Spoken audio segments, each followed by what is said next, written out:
Señor, venimos a tu presencia a buscar, Señor, misericordia, oportuno socorro. Señor, tú nos has permitido a través de tu muerte en la cruz, Señor, poder llegar al trono de la gracia en oración, Señor. Y pedimos, Señor, que tú estés en medio de esta predicación, Señor, que tú obres en los corazones de las personas que van a escuchar esta palabra, Señor, a través de las redes sociales. Pedimos, Señor, que tu Espíritu Santo guíe, dirija, toque corazones, cambie vidas, Señor. Y que, Señor, tú seas glorificado y exaltado en todo esto, Señor. Bendecimos tu santo nombre, exaltamos tu santo nombre, damos honor a tu nombre, Señor. Tú eres ese Dios omnipotente y maravilloso, Señor, que tuvo misericordia de estos seres humanos, Señor, corruptos, con una naturaleza pecaminosa, Señor. Te damos muchas gracias, estamos muy agradecidos, no podemos pagarte, Señor, pero estamos tan agradecidos que queremos, Señor, hacer tu voluntad, queremos agradarte haciendo tu voluntad. Ayúdanos, Señor, derrama tu gracia para que podamos hacer tu voluntad, derrama tu gracia en esas personas que aún no te conocen, Señor, para que te conozcan, para que tengan ese encuentro contigo, Señor, y que ellos, Señor, puedan ser salvados y sean dirigidos, Señor, a ese camino que tú has puesto para nosotros, tú has trazado para nuestras vidas. Señor, te damos gracias, que pedimos que en este momento, Señor, tú obres en esta reflexión, en esta prédica, en el nombre de Cristo Jesús. Amén y amén. Vamos a ver un tema que le puse por nombre: la iglesia depende y se deleita en el Señor. Vamos al libro de Hechos los Apóstoles, del capítulo 2, versículo 41 y 42. Y dice: así que los que recibieron su palabra fueron bautizados, y se añadieron aquel día como 3,000 personas, y perseveraban en la doctrina de los apóstoles, en la comunión unos con otros, en el partimiento del pan y en las oraciones. Podemos notar acá, un poquito antes de esta cita, de esos versículos, el contexto nos habla de que pues habían ellos, los apóstoles, recibido el Espíritu Santo. La gente había quedado impactada, era mucha gente a los alrededores porque vieron realmente cosas sobrenaturales como las llamas de fuego, que eran como unas lengüitas de fuego sobre ellos. Empezaron a hablar otros idiomas, lenguajes, estaban impactados, ¿no? Y Pedro pues empieza a dar su primer discurso, su primera predicación. Entonces vemos que de esta situación que se había percibido, ellos empezaron a escuchar las buenas nuevas que Pedro estaba dando, que es el Evangelio de Cristo. Entonces vemos que esta palabra que estaban recibiendo estas personas, que son las nuevas de salvación, pues es una noticia muy, muy maravillosa, porque nos hace ver que tenemos un Salvador, y nos hace ver que la conversión solo se puede de esta manera, por la palabra, por el escuchar la palabra, por leer la palabra, por también rogarle al Señor que tenga misericordia y que nos convenza de pecado. ¿Por qué? Porque a través de este convencimiento puede venir ese quebrantamiento, puede venir esa humillación que el Espíritu Santo causa al mostrarnos nuestra naturaleza pecaminosa y ver que en nosotros no hay nada bueno, no hay nada que podamos hacer para que seamos perdonados del pecado. No hay nada que tengamos que hacer o que podamos aportar para ese perdón de pecados, ¿no? Y así pues, de esta manera concluir que nada hay a nuestro alcance, y de esta manera pues abrirnos las puertas del cielo no se nos hace a nosotros, no se nos da a nosotros. Si morimos, ¿qué va a pasar? Pues no tenemos oportunidad. Entonces Pedro estaba presentando la esperanza, por eso dice las buenas nuevas de salvación, el Evangelio.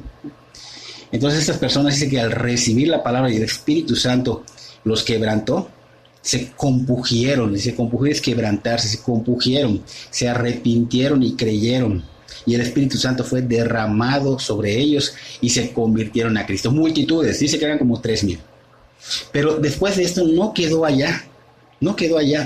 Ellos juntos recibían las enseñanzas del Evangelio. Obviamente los apóstoles daban esas enseñanzas de toda la palabra de Dios, de todo el consejo de Dios, y juntos comían alababan, hacían la Santa Cena, y esto es algo marcado en el cristianismo. Debe haber esto en todas las iglesias cristianas. Todo aquel que ha creído, que ha recibido al Espíritu Santo debe practicar esto, las enseñanzas, el tener comunión con los hermanos, la Santa Cena, las alabanzas. Entonces, es algo que se debe de ver en las iglesias. Pero aparte de esto que estaban haciendo ellos, hay algo fundamental. Aparte de comer juntos, de la comunión, las enseñanzas son fundamentales, pero también hay algo fundamental que hace falta acá, y nos lo dice al final, ¿no?, de este versículo. La oración. Participaban en la oración. Es fundamental. Vemos que todos participaban de ella, no algunos, todos los que ya eran conversos, todos los que ya eran iglesia, participaban en una oración. Y con respecto a la oración, hay dos aspectos o características, quieres llamarla así, que deben ser notables en un cristiano, que deben ser notables por Dios, son necesarias. ¿Qué significa esto? Que no pueden estar excluidos en el cristiano. Tiene que estar la oración allá, tiene que estar la oración en la iglesia. Dependencia y deleite, estas dos palabras son necesarias en la vida del cristiano, son anheladas y agradables a Dios y deben estar arraigadas en la iglesia en general. La iglesia siempre debe tener en el corazón que Cristo fue quien pagó por ella con su muerte y su resurrección. Y estas características de dependencia y de deleite singularizan o distinguen a una iglesia que recuerda lo que el Señor hizo por ellos, lo que el Señor hizo por salvarlos. La iglesia debe recordar que estaba perdida sin Cristo, sin el Salvador, y debe deleitarse por lo que Cristo hizo en la cruz del Calvario por cada uno de ellos. Por eso la iglesia sabe que sin Cristo nada puede hacer. Necesita de su gracia para su sostenimiento, y por eso se enfoca en buscar el rostro de Dios. ¿Qué es esto? Buscarlo en oración. Porque una iglesia que ora es una iglesia que vive en dependencia y deleite del Señor Jesús. El Señor Jesús lo enseñó. Él vino a esta tierra y nos los mostró. Él había vivido en una total dependencia al Padre. No vemos en la Biblia, no percibimos en la Biblia una iglesia autosuficiente. No podemos encontrar en la Biblia una iglesia segura de sí misma y de sus medios, sino una iglesia que en su debilidad se sostiene solamente en el poder de Dios, solamente por el Señor. Así debe de verse el cristiano, independientemente. Así debe verse la iglesia. Debe reconocer y aceptar su debilidad, su fragilidad, y juntos como iglesia en su debilidad buscar al Señor en oración. ¿Por qué? Porque depende de Dios y se deleita en Él, porque es una iglesia que necesita de la oración y que es su respiración cotidiana, es el oxígeno para la iglesia. Ese oxígeno que necesita la iglesia para sobrevivir es una dependencia necesaria que trae ese deleite en Cristo, en buscarlo. Entonces es necesario. ¿Por qué es necesario? Porque de Él viene esa fuente inagotable de gracia, y por esa gracia nosotros podemos buscar a Dios. Sin ese derramamiento de gracia nosotros no podemos buscar a Dios. Pero Él es una fuente inagotable que nos da esa gracia, y cuando lo buscamos en oración nos da esa gracia, derrama esa gracia sobre la iglesia, y así podemos seguir ese camino que Él ha trazado. Porque Él va a venir por su iglesia, y dice que vendrá por una iglesia sin mancha, irreprensible. Hechos 2:42 que leímos hace un momento, dice que después de haber añadido esos 3,000, se juntaban a aprender de las enseñanzas de los apóstoles. O sea, lo que el Señor Jesús les enseñó a los apóstoles, ahora los apóstoles lo están enseñando a los discípulos y a nosotros, a los demás. Entonces vemos que aparte de la comunión fraternal, aparte de las comidas y la Santa Cena, la oración era parte de la enseñanza. Somos de los añadidos a la vid, hemos recibido la gracia de Dios, y se debe ver nosotros estas mismas enseñanzas que los apóstoles dieron. Debe verse esa unidad que viene por el Espíritu Santo. El Señor Jesús, Él en su caminar en esta tierra, en su humanidad, vimos que dependía del Padre. La Biblia nos muestra que tuvo experiencias que pertenecen a la esfera de la humanidad. O sea, si podemos verlo en otras citas bíblicas, por ejemplo, el apóstol Juan dice en su primera epístola, enfatizó que no solo vino como Dios, sino dice ha venido en carne. O sea, que también vino en carne. O sea, en virtud de su humanidad. Él vino y se hizo carne. Tenía todo lo que el ser humano tiene, pero algo lo distinguía. Era sin pecado. Y esto nos lleva a comprobar a través de las Escrituras que participó de las aflicciones, que participó de las miserias, que tenía las necesidades mismas del ser humano. Por eso era absolutamente dependiente del Padre. Su sostenimiento, su provisión, su protección, ¿de quién venían? Del Padre. El único que lo podía entender en su angustia y socorrerlo en su necesidad era el Padre. Su oración era una evidencia de que dependía totalmente de la ayuda divina del Padre. Por eso en Hebreos capítulo 5, versículo 7, el escritor de los Hebreos dice: y Cristo en los días de su carne, ofreciendo ruegos y súplicas con clamor y lágrimas al que le podía librar de la muerte, fue oído a causa de su temor reverente. Fíjense, y Cristo, dice, en los días de su carne, o sea, cuando vino a ser un ser humano, dice que a través de la oración, ruegos, súplicas con clamor, lágrimas, fíjense, esa es una parte más o menos representada en Getsemaní, ¿no? Al que lo podía librar de la muerte. Y dice que fue escuchado, ¿por qué? Por su respeto, por su dependencia, por su deleite. El Señor Jesús oraba como nosotros debemos orar, porque Él era un hombre y dependía del Padre como nosotros debemos depender del Padre.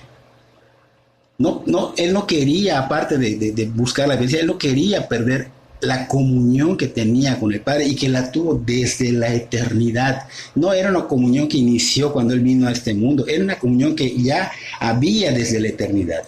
Por eso en la oración Él disfrutaba de esta comunión, se deleitaba al hablar con su Padre. Entonces, la poca oración en la vida del cristiano, pues solo demuestra la falta de dependencia y el no tener ese disfrute de hablar con el Señor. El no tener una vida de oración, es decir, no necesito de Dios, no necesito de ti, soy autosuficiente, soy mi propio Dios o tengo otro Dios, y muchos lamentablemente se van en el dinero. Cuando tienen dinero o están enfocados en el dinero, parece como si no necesitaran de Dios. Hacen del dinero su Dios porque creen que con el dinero todo lo pueden.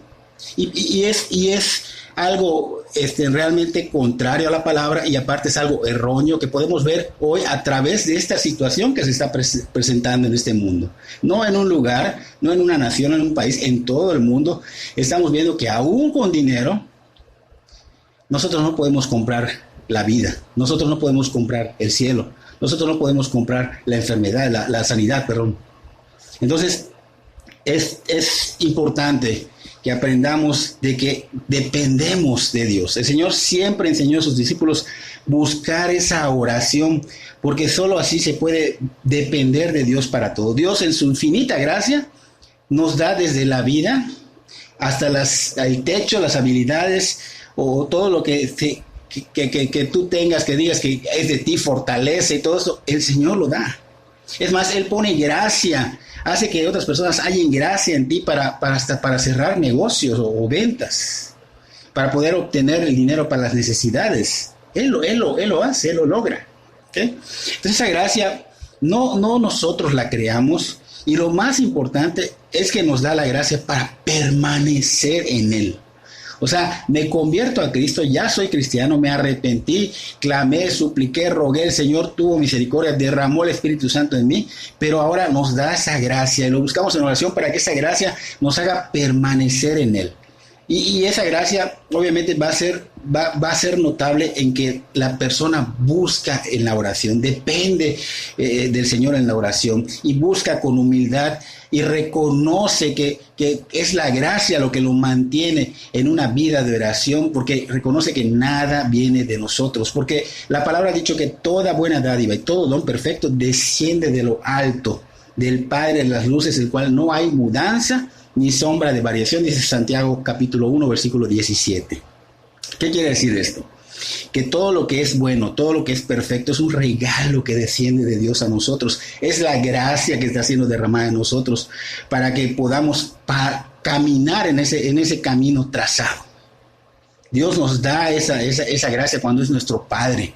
Algo que la humanidad tiene que entender, que no somos hijos de Dios hasta que no nacemos en espíritu. Somos creación de Dios. Cristo nos hace hijos de Dios. Cristo nos hace parte de la familia de Dios.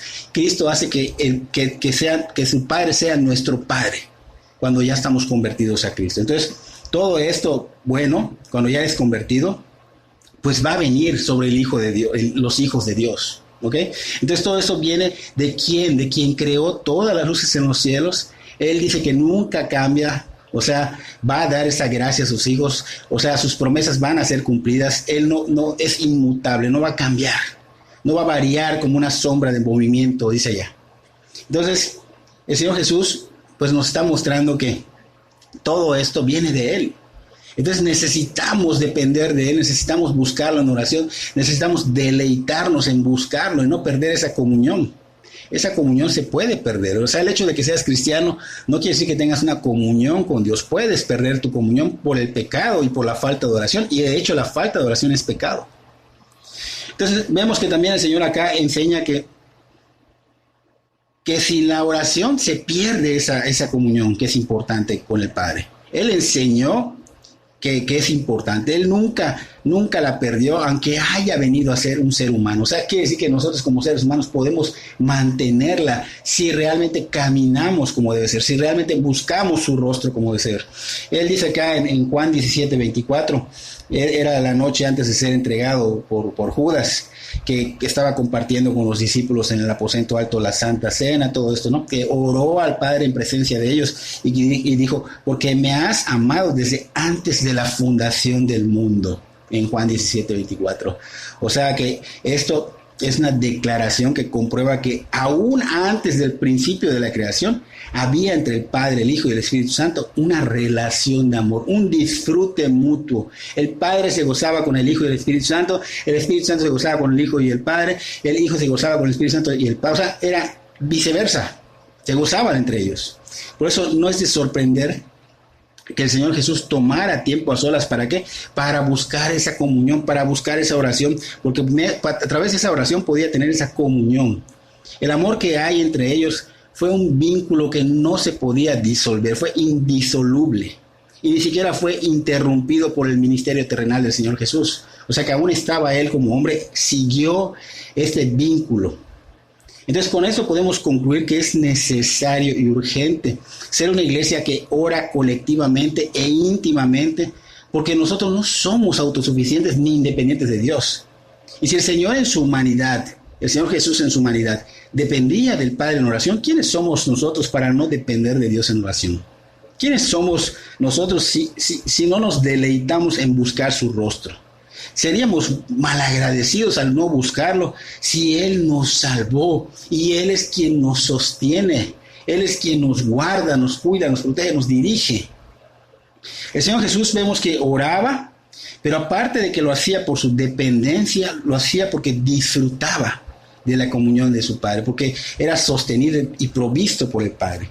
Y lo hizo visible ante el ser humano, o sea, hizo que lo vean los demás, los discípulos, para moldearnos la vida. O sea, a través de ellos nos moldea la vida que agrada al Padre y nos dirige por donde debemos de ir. Cristo es nuestro ejemplo de obediencia perfecta y de una vida que agrada totalmente a Dios. Él es nuestro ejemplo supremo de santidad, de piedad y de pureza. El apóstol Pedro, en su primera carta, capítulo 2, versículo 21, dijo, Cristo padeció por nosotros, dejándonos ejemplo para que sigáis sus pisadas. Y en ese mismo contexto decía que cuando padecía, no amenazaba, sino encomendaba la causa al que juzga justamente. ¿Qué quiere decir esto? Que lo que estaba haciendo era destacar la actitud del Señor Jesús que tenía de encomendarse a Dios en una total dependencia. O sea, se encomendaba totalmente al Señor, y esta es una virtud del Señor Jesús que tenemos que imitar. Y dice que prácticamente cuando padecía no amenazaba, quiere decir que cuando padecía no amenazaba, sino encomendaba la causa al que juzga justamente. Quiere decir que en especial cuando sufrimos debemos imitar, o sea, buscarlo en oración, como mencionamos hace ratito en Hebreos 5:7, ¿no? Con una actitud reverente, que él clamó, suplicó, hasta lloró, fíjate, no fingió, pero lo hizo con temor reverente, buscando al Señor, y fue escuchado por ello. Entonces aquí Vemos también una cita bíblica que está en primera de Juan capítulo 2 versículo 6, donde el apóstol Juan dijo: el que dice que permanece en él debe andar como él anduvo. Entonces esto quiere decir que la vida del Señor Jesús, incluyendo la vida de oración de él, es una vida, es un ejemplo de vida que agrada al Padre y que debemos nosotros imitar. Él es nuestro modelo y nosotros debemos imitarlo. El Señor no se limitó a decirnos orar sin cesar, o sea, que oremos siempre, prácticamente nos dio una orden, sino que también él mismo fue un ejemplo de hombre de oración. Ahora bien, tenemos que entender que no hay impedimentos para esto, porque muchos piensan que pueden venir en oración a Dios, pero el que viene contrito y humillado y el que ya se convirtió, ya no tiene ningún impedimento para poder venir, para poder imitar al Señor Jesús. Porque a través del sacrificio del Señor Jesús en la cruz, ahora tenemos esa entrada libre a su presencia, podemos disfrutar de su presencia y asimismo podemos acercarnos confiadamente para buscar su rostro, para buscar su ayuda, para recibir oportuno socorro, para recibir su misericordia. Esto lo puedes ver en Hebreos capítulo 10, versículo 20 y en Hebreos capítulo 4, versículo 16. Así que por la gracia de Dios tenemos el privilegio de disfrutar del amor del Padre y podemos depender de Él en todo momento, tal como lo hizo el Señor Jesús. La oración que va a hacer nos provee ocasión para estas dos cosas, ambas cosas, depender y deleitarnos en Él. Y para el que no se ha convertido con un corazón contrito y humillado, el Señor nunca lo va a despreciar. Si tú verdaderamente escuchas la palabra y eres compungido, o sea, eres quebrantado por el Espíritu Santo, convencido, y vienes, aún siendo el más vil, vienes en oración al Señor a rogarle que te perdone, Él lo va a hacer, porque Él no puede ser engañado. Él ve cuando una persona verdaderamente ha sido convencida por el Espíritu Santo, cuando verdaderamente ha habido frutos de arrepentimiento, y realmente está quebrantado. El Señor no desprecia un corazón contrito y humillado. Así que tienes la oportunidad de la entrada libre a su presencia y buscar esa misericordia, ese oportuno socorro. Vamos a hacer, hoy es jueves de oración, vamos a estar orando, los que quieran participar, a las 9 de la noche, vamos a pedirle al Señor que nos dé esa gracia que necesitamos para aprender a depender totalmente de Él, y que al buscarlo aprendamos a deleitarnos en su presencia. La número 2, pues vamos a pedirle que pues nos use para seguir extendiendo su reino. Nosotros somos los que debemos trabajar en ello, nos ha encargado el Señor. Entonces tenemos que buscar la manera. Tal vez ahorita no podamos salir y hacer contacto con mucha gente, pero a lo mejor en ese momento en que sales a comprar lo necesario para tu casa, puedes a lo mejor hablarle a alguien de Cristo, o a través de las redes sociales, o hay teléfonos para llamar a las personas y puedas compartir. Ahorita la gente es oportunidad, ahorita el Señor de veras que está mostrando su misericordia. ¿Por qué? Porque mucha gente está quebrantada y está como que sensible y como que está preparada para recibir la palabra. O sea, hay un corazón quebrantado. Entonces, está preparado para recibirlo.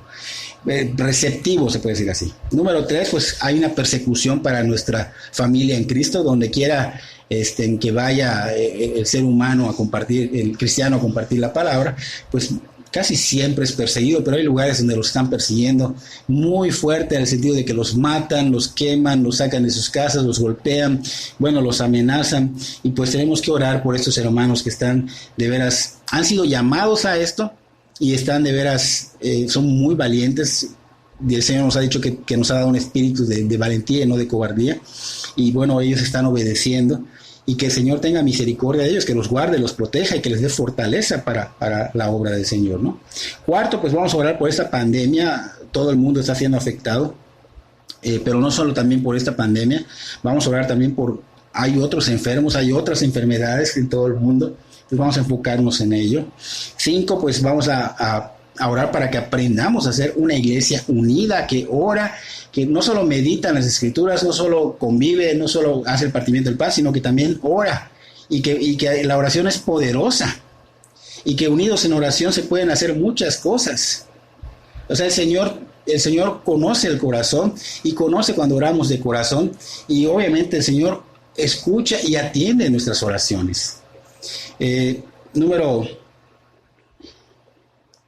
6, vamos a orar por esas personas que pues padecen muchas depresiones a causa de la depresión. O sea, hay muchos motivos por la depresión, ¿no? Pero a causa de esa depresión, pues afecta a muchos que tristemente a veces los lleva a tomar malas decisiones, a puertas falsas, y llegan a querer hasta suicidarse. Y hay otras personas que cometieron algunos errores o fueron violadas o algo así, que llegan a querer abortar. Vamos a orar por esas personas, que Dios nos use para esas personas, para poderles darles el evangelio y mostrarles que hay esperanza. Y que esa puerta es una puerta falsa que lleva a una condenación eterna. Vamos a orar también por el gobierno, para que el Señor obre, toque sus corazones, que el gobierno realmente empiece a hacer las cosas correctamente, que el Señor les muestre el camino que deben tomar para empezar su salvación. Y segundo, pues que ayuden a las personas. O sea, mucha gente ahorita se está quedando sin trabajo, mucha gente no tiene recursos y pues ellos tienen los recursos para ayudar a las personas. También vamos a orar por un trabajo para esas personas. De alguna manera vendrá la oportunidad de que ya se pueda trabajar, que tengan un trabajo, porque muchos ya perdieron el trabajo y pues también la economía pues ya no la tienen. Y pues vamos a orar tanto por la iglesia en general, en nuestra congregación, y también por las personas que no conocen al Señor, que las conozcan y que también el Señor obre en sus vidas. Y pues por último las peticiones personales. Así que te invito a todo oyente que nos acompañes a las 9 en punto de la noche. Empezamos a orar y bendecimos realmente esto y damos honor al Señor, damos gloria a Dios por todo esto. Espero que este mensaje sí sea de bendición para tu vida.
a vencer.